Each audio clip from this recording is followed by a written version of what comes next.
Hello friends, standard 9th में English medium और Gujarati medium में आज हम चैप्टर नंबर 16 और 17 के जो ऑब्जेक्टिव क्वेश्चन है उसके बारे में देखेंगे।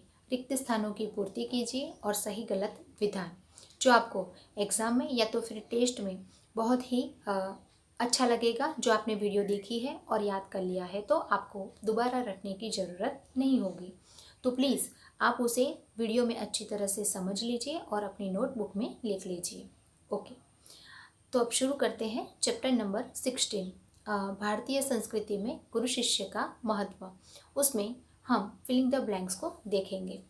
तो फर्स्ट है, विदेश जाना भारतीय लोगों को ब्लैंक जैसा लगता है, तो स्वर्ग जैसा। क्यों? क्योंकि विदेश जाना, विदेश जाकर अच्छे पैसे कमाना भारतीय लोगों को अच्छा लगता है, स्वर्ग जैसा लगता है। क्योंकि बाहर की जो कंट्री होती है उसमें ज़्यादा पैसे मिलते हैं, जबकि भारत देश में इतना ज़्यादा पढ़ने के बाद आपको इतनी इनकम नहीं मिलती कि जितनी विदेश में मिलती है। इसलिए भारतीय लोग जब विदेश जाती है तो उन्हें ऐसा भाव उत्पन्न होता है कि जैसे हम स्वर्ग में जा रहे हैं। तो आंसर आएगा स्वर्ग। सेकंड, रविंद्रनाथ ठाकुर को ब्लैंक पुरस्कार मिला था। तो ये एक एग्जाम्पल दिया गया है चैप्टर के अंदर रविंद्रनाथ ठाकुर का। तो उन्हें कौन सा पुरस्कार मिला था? तो नोबेल पुरस्कार मिला था। तो आंसर आएगा नोबेल।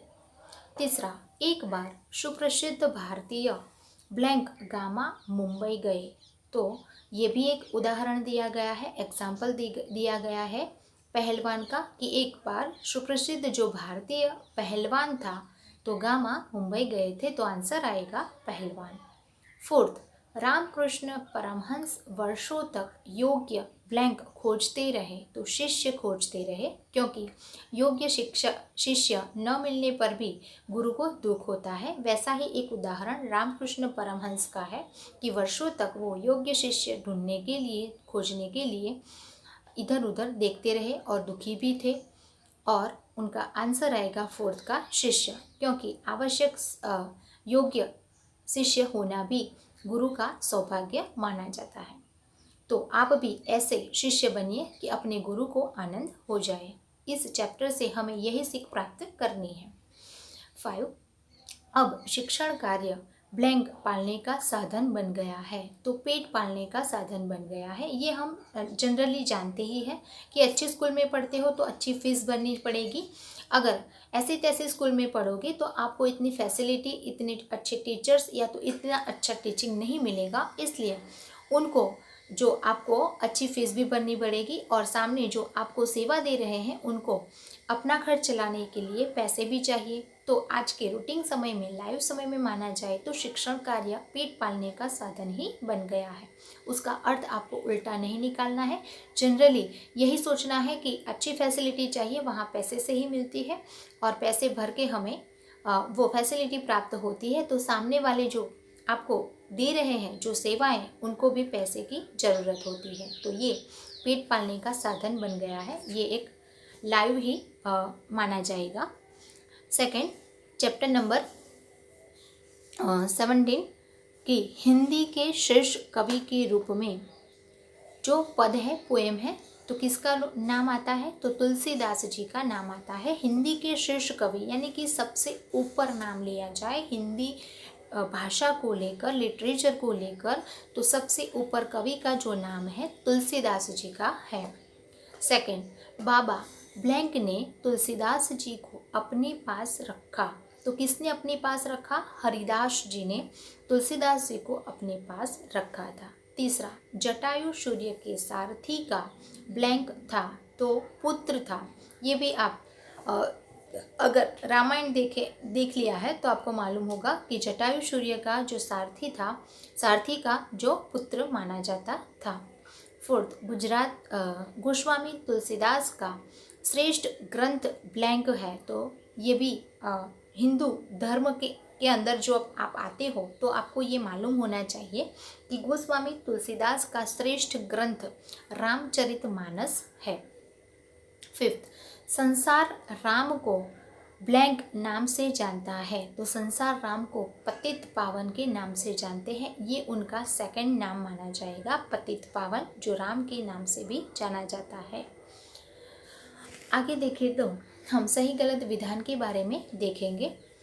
आज शिष्यों को शुल्क देकर विद्या प्राप्त करनी पड़ती है, ये विधान सही है। शुल्क माने कि फीस नहीं भरते हैं तो आपको अच्छी विद्या प्राप्त नहीं होगी।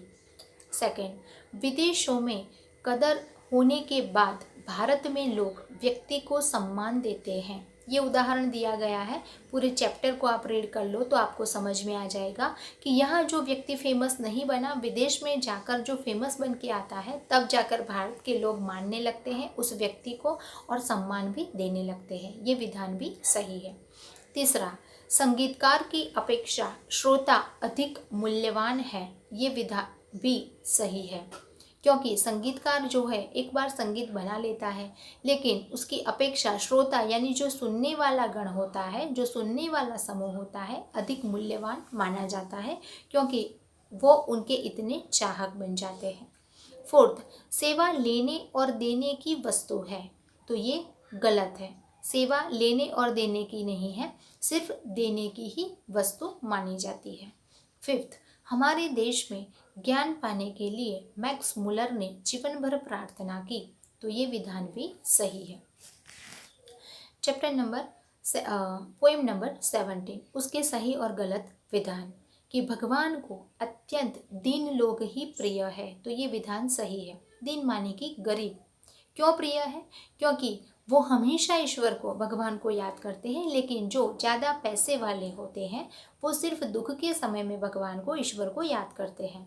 तो दीन यानी कि गरीब लोग हमेशा ईश्वर को याद करते हैं, इसीलिए वो उनके सबसे प्रिय होते हैं, तो ये विधान सही है। सेकंड, तुलसीदास जी राम को अपना परिचय अत्यंत पापी के रूप में कराते हैं, तो ये विधान भी सही है, क्योंकि तुलसीदास राम को अपना परिचय पापी के रूप में कराते हैं। तीसरा, श्री राम परम ब्रह्म है, ये विधान भी सही है।